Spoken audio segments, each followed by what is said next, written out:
Low. Low. Low. Mana? Low. Mana tayo tingog?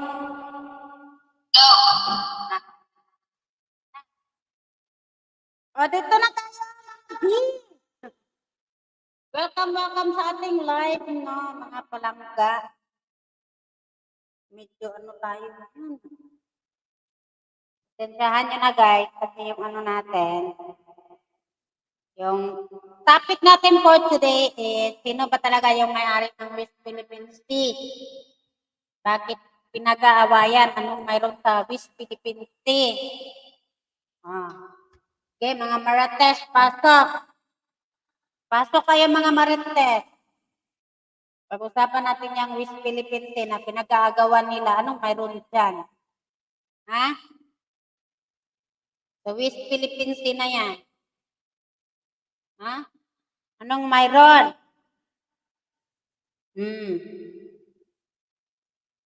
Bakit pinag-aawayan nila yan? No? Bakit sila nag-aaway? Bakit kayo nagkagulo? Mga buang kayo. No, mayroon. Sa ano na yan? Lugar. Ay. Charis.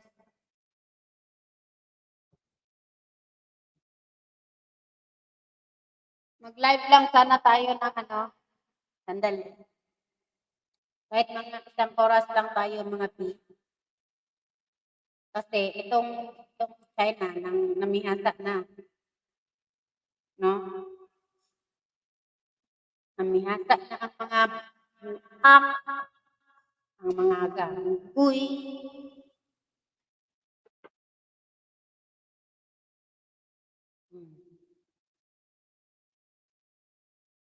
So mag-share screen tayo.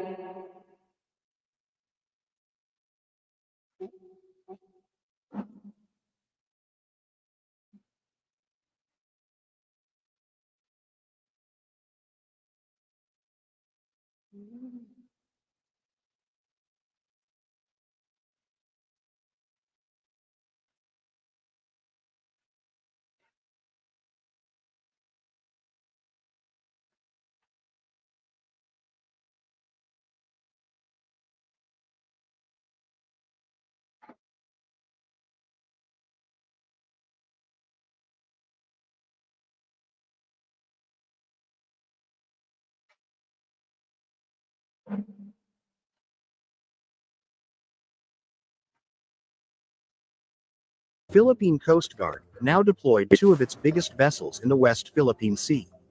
The 97-meter Teresa Magbanua, the PCG's most modern vessels, has been stationed at Escoda since April in response to the presence of Chinese maritime militias and suspected Chinese reclamation activities in the area. While BRP Melchora Aquino, Philippine Coast Guard flagship vessels completed its 2 days maritime patrol, 20 to 25 nautical miles east of the Scarborough Shoal, around 120 nautical miles of the Philippine island of Luzon, well within the 200 nautical miles exclusive economic zone of Manila. While patrolling in the Philippine exclusive economic zone, BRP Melchora Aquino was closely shadowed by the 110-meter Chinese Coast Guard vessel. Meanwhile, China's monster ship and Philippines Coast Guard largest vessels Teresa Magbanua is still currently in standoff, as both ships dropped its anchor in Escoda Shoal in the Spratly Island group, about 80 miles northwest of the Philippine nearest island of Palawan since the first week of July. The deployment of the largest Coast Guard vessels of the Philippines and China at West Philippine Sea underscores the heightening maritime conflict between the two countries. Despite talks pledging to de-escalate tensions in the contested water in the West Philippine Sea, Beijing and Manila continue to exchange rhetorical fire. China calls on the Philippine government to withdraw its ship anchored in Escoda Shoal. China urged the Philippines to immediately remove what they call as the illegally grounded vessels in the waters of Escoda, as claimed by Beijing as part of China's Nansha Islands, a Chinese Defense Ministry spokesman said. 中方对包括仙丁礁在内的南沙群岛拥有无可争辩的主权，中方维权执法行动正当合理，菲方有关行径严重侵犯中方主权，公然违反南海各方行为宣言，特别是第5条规定，在南海制造新的紧张因素，进一步破坏地区和平稳定。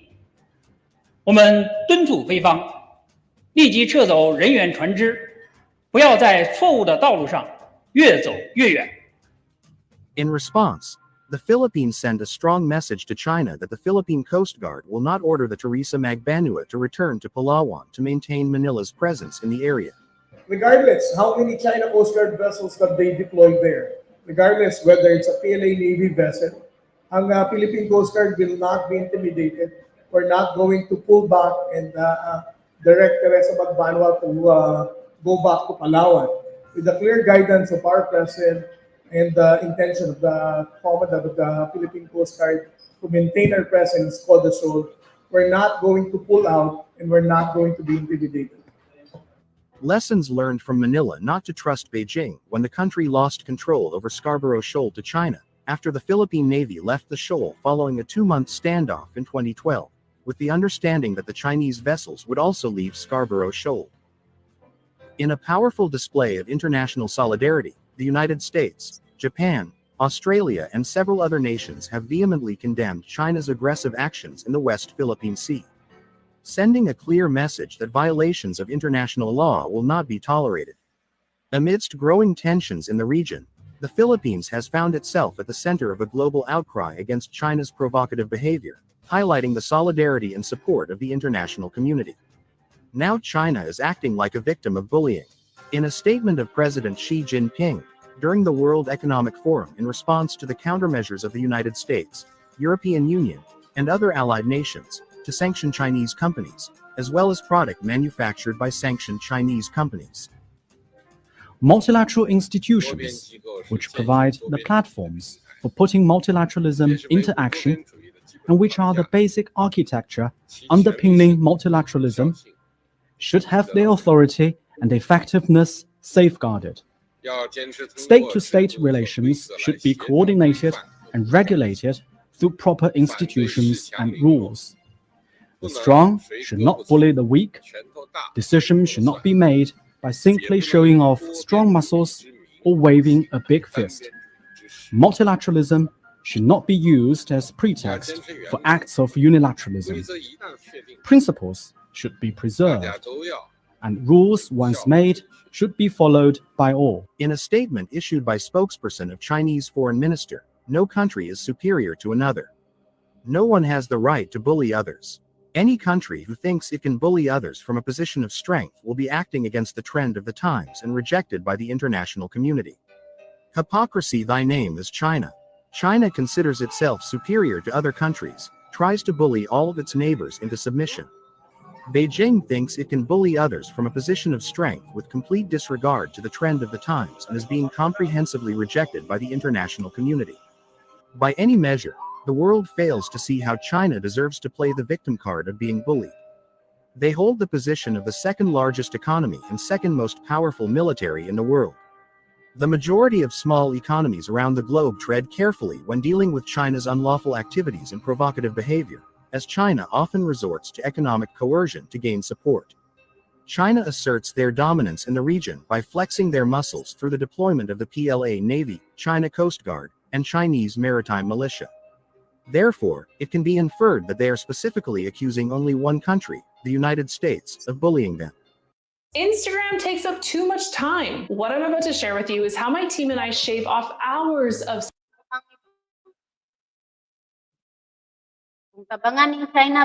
This narrative allows them to seek sympathy from other countries that support them. They aim to counter Washington's criticism of their unlawful actions and unfair economic practices, portraying them as a form of bullying in an attempt to deceive the international community. China should reflect on his own actions and consider the consequences. China's statements contradict with their actions in the West Philippine Sea. They've been flexing their military muscles in Philippines' exclusive economic zones.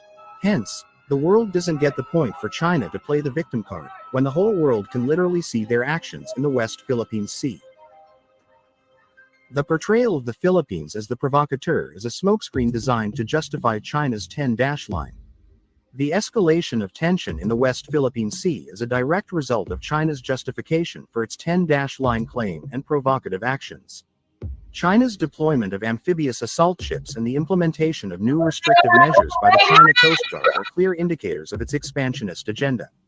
These actions are not about safeguarding territorial sovereignty but about establishing control and dominance over strategic maritime regions. China's repeated claims of legitimate activities in the South China Sea ignore the rights and sovereignty of its neighbors. The presence of Chinese military vessels in these contested waters is a form of maritime bullying, aimed at coercing smaller nations into submission.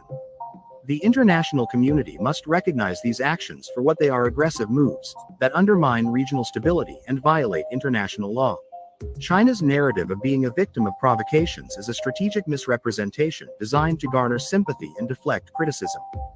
The true provocateur in the South China Sea is China itself, with its illegal, coercive, aggressive, deceptive activities and continuous efforts to disrupt the legitimate activities of its neighbors. It is imperative that the world sees through this facade and holds China accountable for its actions. China's actions in the South China Sea have consistently undermined regional stability and international law. The Philippines' efforts to assert its sovereign rights are met with military intimidation and disinformation campaigns. The Philippines has shown remarkable restraint and commitment to peace despite these provocations. Philippines personnel, stationed on the BRP Sierra Madre, are defending their territory, not provoking conflict. The false narrative propagated by China that the Philippines is the aggressor is a classic case of the thief crying "Stop thief." International law and regional stability hinge on the adherence to established legal frameworks. The Philippines, supported by the 2016 arbitral ruling, is upholding these principles, while China's actions represent a severe threat to the rule-based international order. The international community must recognize and support the Philippines' legitimate efforts to protect its sovereignty and maritime rights. China's aggressive maneuvers and disregard for international law cannot be overlooked. The Philippines, in defending Sabina Shoal, is not only safeguarding its own sovereignty but also upholding the principles of international law that ensure peace and stability in the region. The West Philippine Sea, an area of great dispute between the Philippines and China, has become a battleground for territorial claims. While China insists on its ownership over this region, the truth remains crystal clear. The West Philippine Sea belongs to the Philippines, and the Chinese need to open their eyes wider to see this undeniable fact. The historical evidence overwhelmingly supports the Philippines' claim to the West Philippine Sea. Throughout the centuries, this area has been an integral part of Philippine territory, recognized by the international community. However, it seems that the Chinese have conveniently forgotten this, blinded by their misplaced sense of entitlement. Moreover, international laws, particularly the United Nations Convention on the Law of the Sea, also unequivocally back the Philippines' claim. The West Philippine Sea falls well within the Philippines' exclusive economic zone, giving the country every right to manage and exploit its resources. It's a shame that the Chinese seem to have overlooked these crucial legal boundaries in favor of their own delusions of grandeur. The Chinese government's audacious actions in the West Philippine Sea further highlight their arrogance and ignorance. They have resorted to intimidation tactics, bullying Filipino fishermen and restricting access to traditional fishing grounds. Their flimsy justifications for these blatant violations of international law showcase not only their skewed perspective but also their sheer inability to comprehend basic concepts of sovereignty. Perhaps it's time for the Chinese to wake up from their self-imposed stupor and recognize that they do not hold the keys to the West Philippine Sea. Their myopic vision prevents them from seeing the reality of the situation, that the Philippines rightfully owns this territory. Maybe if they expanded their narrow gaze, they would realize that their greedy ambitions have no place in waters that rightfully belong to another. The recent incident at Ayungin Shoal, where a Philippine resupply mission was met with interference and aggression from Chinese forces, served as a catalyst for a united front against China's actions in the West Philippine Sea. Leading the charge, the United States issued a resolute condemnation of China's behavior, emphasizing the importance of upholding international law, respecting sovereignty, and ensuring freedom of navigation in the region. This sentiment was echoed by Japan, Australia, and members of the European Union, who stood in solidarity with the Philippines and called for accountability and justice in the face of China's provocations. The outpouring of support from these nations has transformed the Philippines from a small country into a formidable force on the world stage, demonstrating the transformative impact of global solidarity in the face of adversity. The unity of purpose displayed by the international community underscores the shared commitment to defending the rights and freedoms of all nations. The solidarity and support extended to the Philippines by the international community not only serve as a shield against aggression, but also as a source of inspiration and empowerment for nations around the world facing similar challenges. The collective condemnation of China's actions in the West Philippine Sea underscores the universal values of sovereignty, rule of law, and peaceful resolution of disputes, reminding all nations that no matter their size, they have the right to stand up for their rights and defend their territorial integrity.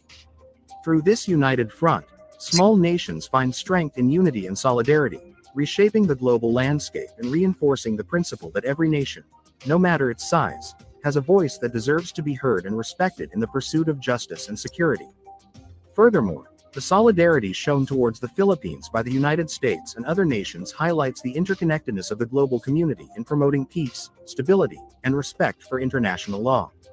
By standing together in defense of the rules-based international order, these countries not only protect the interests of individual nations but also uphold the broader principles of justice, equality, and mutual respect among nations.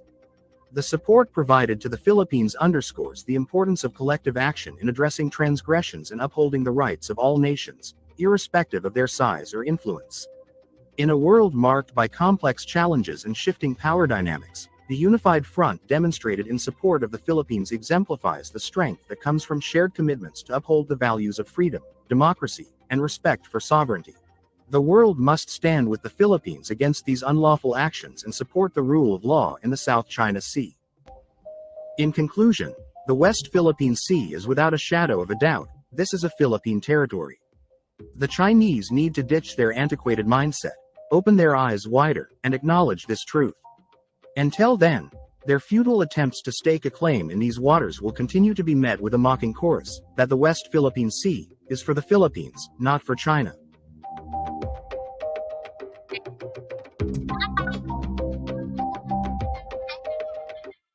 Wala kayong karapatan sa West Philippine Sea. Ang layo. Iatay kayo. Piste talaga. O, ano na? Ayun kayo sila. Ito pa mo. Kasi kayo kalayo pa sila. Ano po guys?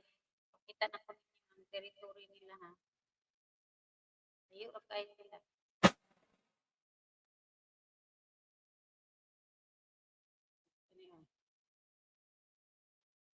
O, kani guys oh. Kita na ko sa inyo guys. Oh, layo kayo guys sila. Kapipukot lang. Layo na kayo oh. Tanawar. Kaning yellow madat. Oh, siya kanong territory sa Philippines. Kaning pula mo ni siya Philippines. Kaning blue mo ni siya murag boundary nila. Ang kaya na din ang layuan. Ang puno nila ng Philippines nga naarap ng Pilipit na. Layo ra kayo mga animal, di ba? Wala di buot. Tingawa ka China ka. Buyer.